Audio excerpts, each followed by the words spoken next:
Welcome, Alex here with a new mini-series, I See Your Trade Extra. In these bite-sized sessions, I'll be digging even deeper into the data and hopefully getting down to the core of what is really happening across a wide range of topics. Starting with China. After stockpiling US Treasuries for the better part of a decade, China is now dumping them like a hot potato. So should we be scared of a US bond sell-off by Beijing? Well, what we're going to do is dig deep into the data and get down to the core of what's really happening and why.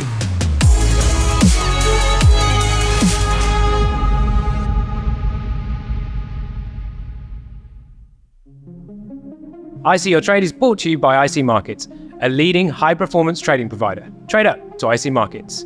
Okay, what we're going to do is look at a series of 4 charts to help shed some light on what exactly is going on here. If you're listening to audio at home, don't worry, I'll talk you through the data, or take a moment now to switch on the video screen. This first chart shows that China is offloading US Treasuries at a pretty rapid clip. The first interesting point to make is this. While the trend has been making headlines recently, China has actually been a net seller of treasuries for quite some time, starting from around the end of 2015. What you can also see is that since the beginning of this year, this trickle of treasuries has turned into somewhat of a stream, with selling having really ramped up. And if you really zoom in, you can see that China's treasury holdings are sitting at a 14-year low. The timing of this all fits neatly into the theory that geopolitics are the main driver. China's selling really started around the same time we saw trade and geopolitical tensions with the US really start to hit the skids. And the pickup in pace coincides with the Russia-Ukraine war and the long arm of US sanctions, and of course the ramping up of trade frictions in the area of chips and technology.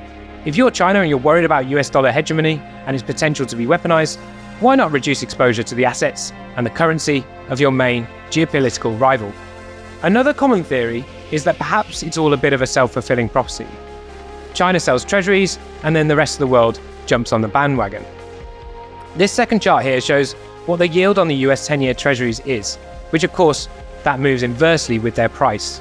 It recently spiked to around 5%, and that was the highest since 2007. I mean, really, this chart is the thing that caused policymakers, not only in the US, but across the world, a whole range of anxiety, sleepless nights, and cold sweats. Remember that the US 10-year yield is one of the main benchmarks for borrowing across the world. So a rising 10-year yield tends to have knock-on effects for almost everything. Higher mortgage costs, more expensive investment, more difficulty for governments abroad to finance themselves. So what you're seeing in this chart is essentially a really sharp tightening of financial conditions. In fact, some economists have done the maths and estimated that the latest ramp up in long-dated bond yields is equivalent to about 50 basis points of further policy rate hikes from the Fed.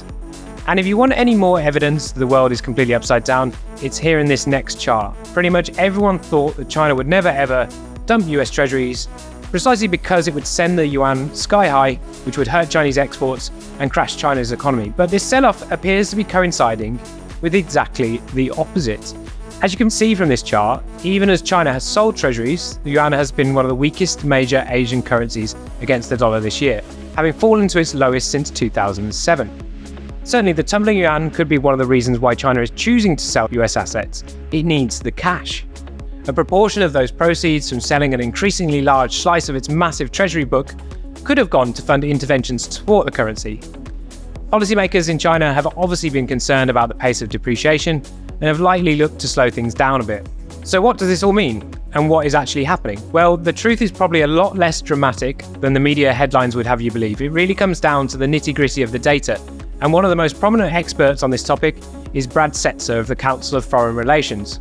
Now, he paints a different picture than those unadjusted headline numbers might at first suggest. This fourth chart here shows Brad's estimate of Chinese holdings of all US assets, including those held at custodians such as Euroclear. You can see that actually China's holdings of US assets have been pretty stable. So perhaps this is a bit of a game of smoke and mirrors. China has been shuffling its holdings of US Treasuries to offshore custodians. Again, the timing is quite important here. China has been doing this since about 2007.